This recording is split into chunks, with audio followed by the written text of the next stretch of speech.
Welcome to the Parenting Roundabout Speed Round, where we answer a quick question every Wednesday through Friday to keep our group chat fun going all week long.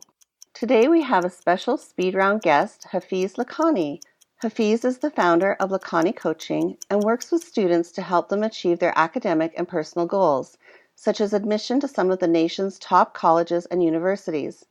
However, with schools becoming more selective, students are under more pressure than ever to not only have outstanding grades and test scores, but to write memorable essays that stand out from the crowd. Hafeez is here today to speak with us about the essay and what parents should and shouldn't be doing about it. Good morning, Hafeez. Good morning. Can you give our listeners a bit of background about the college application process? Sure. One thing I always tell students and families in our first goal setting meeting is it's important for your high school career to be fulfilling to you first before you expect it to come across as fulfilling to someone who's looking at your application. We always go through this exercise of trying to define what is a fulfilling high school career. And I try to break it down to three big paradigms. Academics, so not only your grades, but what courses are you seeking out? Where are you seeking challenges? The second is problem-solving ability, so testing and reflecting, how do you take on a new challenge, right? How would you respond in a new environment? And third is character. And character is really interesting to start as early as ninth grade or even earlier than that, because we always want to find interesting and earnest seeds to plant that turn into really blossoming interests by the time we get to junior year and senior year. So when you talk about the application, really a lot of this work is already done. And you think about, okay, I've cultivated this really fulfilling high school career. How will the application convey these various parts of my high school career? Academics have obviously come through with your transcript. Test scores obviously come through both self-reported and through the agencies like College Board and ACT. Subject tests, if those are applicable for you, those also come through. And then when you think about character, that's where the application gets really interesting. If you break down any of the major applications out there, there will be an activities list that usually allows you to list 10 items. It's basically a resume, and it allows you about 150 characters, that's about 23 words, to articulate, what was your contribution to each activity. Mm-hmm. That's an amazing opportunity to share what are the pieces of my character that have mattered most to me. Probably the most qualitative part of the application is the essay. So here's a place where you get a blank canvas to really paint a picture of your character. Definitely. And I know that it's changed over the years, especially since my son has gone through the college application process, because now it's a series of prompts from what I understand, or is that just unique to California? No, that's pretty standard. Right, this time of year I'm looking through like supplements for such a wide variety of schools, and it really can depend. Okay. So you get anything from, let's take the most common scenario across the country, especially if you're applying to private universities, it's the Common App. And Right. so on the Common App, you get your main Common App essay that's up to 650 words. Right. And if I remember correctly, there are 8 choices of prompts. Right. One of which is basically, if none of these other prompts appeal to you, write about anything that's important to you. Yeah. Right? And that's what I mean by a blank canvas. They really care about giving students an opportunity to just showcase what is interesting about your character, right? And then for many of the competitive colleges, the more competitive, the more likely they'll have supplements. And supplements are either short answer essays, let's say about 2 paragraphs long, or an additional long essay, which can be about a whole page long. And in those, you'll see, again, some schools like Harvard, just one more long essay pretty much on anything you want, right? Wow. Another school like Stanford or Yale will have, probably a total of 10 or 12 little questions, as short as, Yale has probably 5 questions that are just 2-line answers. Mm-hmm. And some of those questions are, if you could teach a class at Yale, what would the class be called and why would you choose this topic?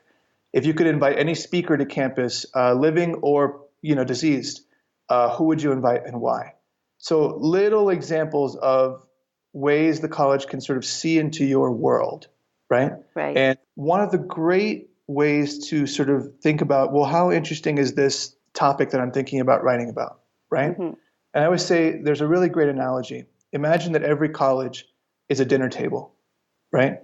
And every dinner table has a limited number of seats. Right. So there's one seat left at that dinner table. A great character story, and especially a great set of essays, be ones where you are really putting on display what makes you the most interesting contributor to that dinner table conversation. Great Right? analogy. And really at that point, I always Mm-hmm. say grades and scores get you into the good pile. Yeah. You work all through high school to get your grades and scores up to a point where you're really proud of them. Mm-hmm. But at the end, that final selection, the good pile is too big. Yeah. So it's your character, what your essays reveal about your character that helps you stand out from the good pile. Right. I always caution a student, if possible, try to avoid writing directly to those Common App prompts or the UC prompts or whatever prompts come up for essay questions.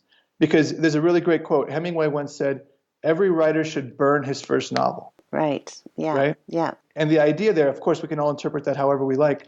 The idea is, for me, your first try at something, a first draft, is really a gateway, Yes. right? Yes. So free writing is a process I always recommend early in the college essay process, where, yeah, you can glance at the Common App prompts and you can glance at the supplement prompts, but really we want to be answering questions like, a really common college essay topic. What is your most significant experience? Mm-hmm. Well, what I say in the free writing process is give yourself just shorter prompts. Say, okay, I only need, 250 words or 300 words. Mm-hmm. Let me free write about one experience. Maybe I had a really important experience on the ski team.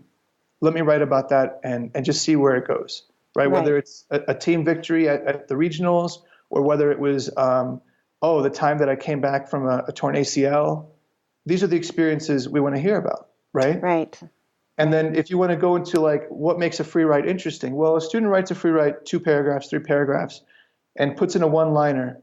Oh, I tore my ACL at the end of junior year and I came back senior year and won, 3rd place at regionals. Mm-hmm. Okay, that's interesting. You've done that in one sentence. Can we slow it down, right? Can I have a whole paragraph about the day of the injury? Or actually maybe more interesting, can I have a whole paragraph about the recovery process? What was it like to go through physical therapy? What was it like to go through surgery?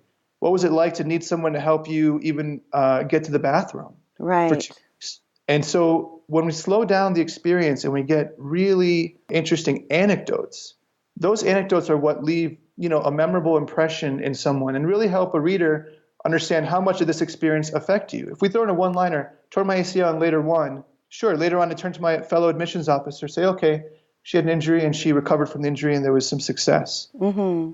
Whereas if another student really gives me a clear picture of the amount of perseverance, like showing up to physical therapy and screaming in pain when asked to do this one exercise that in the back of my mind I knew would be necessary to get my full range of flexibility back in my hamstring so that I could get back on my skis. Right. So it's really trying to shed a light on how that experience changed you and developed your character and your ability to, I guess, what that sort of did for you as a person. Absolutely. Yeah. Because remember, as we said, the essays are the admissions officer's way of knowing how do you contribute to that dinner table conversation? What interesting experiences do you have? And also, like, how deep is your character? Right. How good a listener are you even? Right. Right. And then you think about all the other contexts. I always say, I was fortunate to go to Yale for undergrad. I always say 90% of my education at Yale came from my peers. Yes. So the essays are really a way of saying, how does this person fit into this community, right? This intellectual community. How does this person fit into a dorm hall conversation? How does this person fit into a class discussion? Right. So would you recommend that students write an essay with the school in mind? If I'm thinking about the different sort of missions and values of each school, would you recommend them looking at the school and its overall mission and writing to that? In the free writing process, I really encourage as few restrictions as possible and really allowing, I always use the word excavating, right? Mm-hmm. In the free writing process, you want to give yourself a lot of freedom to just say, I'm excavating and looking for the 2 or 3 most interesting experiences that I can elaborate upon. Right. So in that phase, I really want to see, write about something from your family life.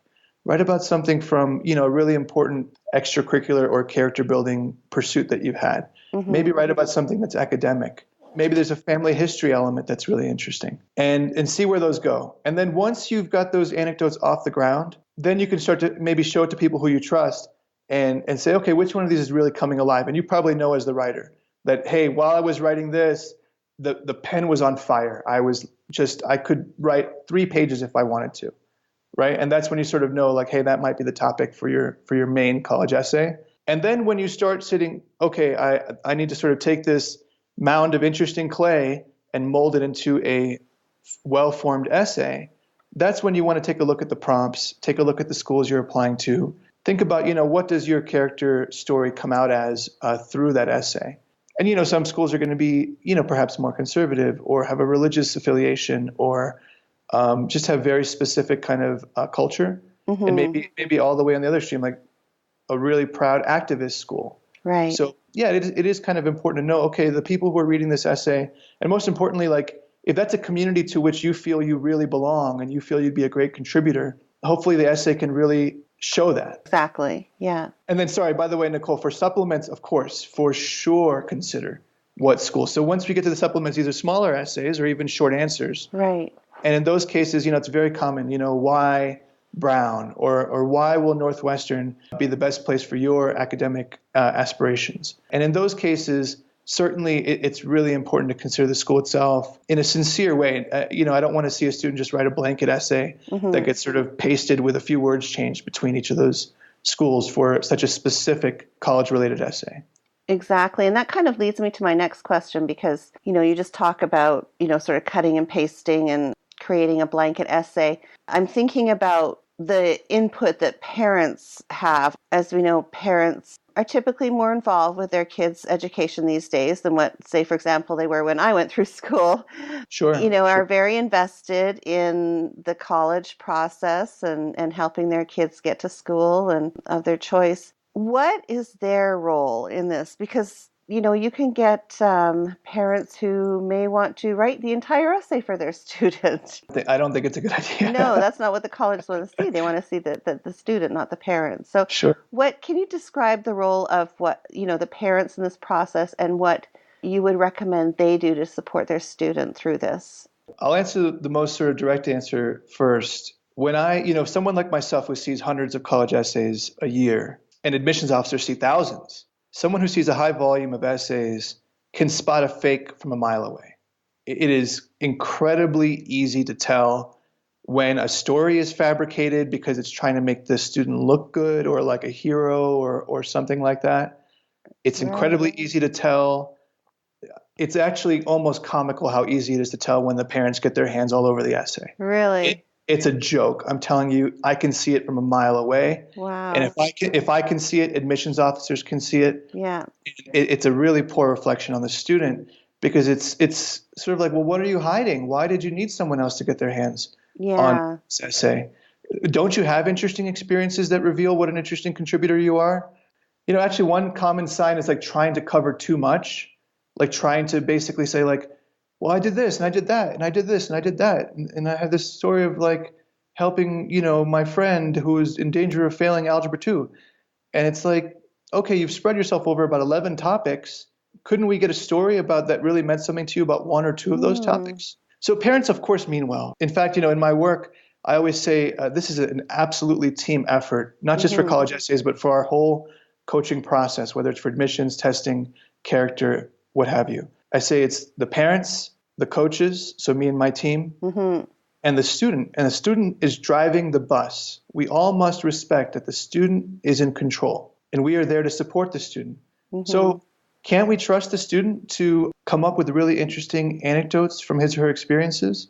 So the nuts and bolts. Number 1, start early. Not on the essays, but on building those experiences. And I would think, too, that maybe some conversations that could start earlier on between the parents and the children, maybe even at the dinner table, just reflecting on some of the experience that the child has had, the student has had, and delving into those and thinking about, maybe this could be something that I could talk about. Those dinner table conversations are invaluable, right? So, if I have a coaching meeting with a family, let's say once a semester, I am always thrilled to see that in between those meetings, if they're 4 months apart, there's been a lot of conversation and a lot of progress in just what the conversation is at home. Parents can help in planting those early seeds. And then as far as the writing process, I think, like I said earlier, just really encouraging that free writing period. It's almost like journaling. It's like saying, hey, you've had all these great experiences. Let's just give yourself a chance to sort through them a little bit, right? And start reflecting upon them before you turn to those kind of intimidating college essay prompts. And once you've done enough free writing, it actually, when you turn to the prompts, you're like, oh yeah, I've got that interesting paragraph. Let me see how that becomes the basis of an essay that the UC schools are asking or what have you. Exactly. So Hafeez, we're getting towards the end of our time here, but if our listeners would like to learn more about you and your company and the work that you do and the services you provide, because I know that you do more than just help students write essays for college entrance, how can they get in touch with you or find out more information about you? Sure. Our website is the best resource. It's www.lakhanicoaching.com. And Lakhani is spelled Lakhani. And there you can learn about, our full range of work. We basically focus in 4 areas: admissions, standardized testing, academics, and character growth.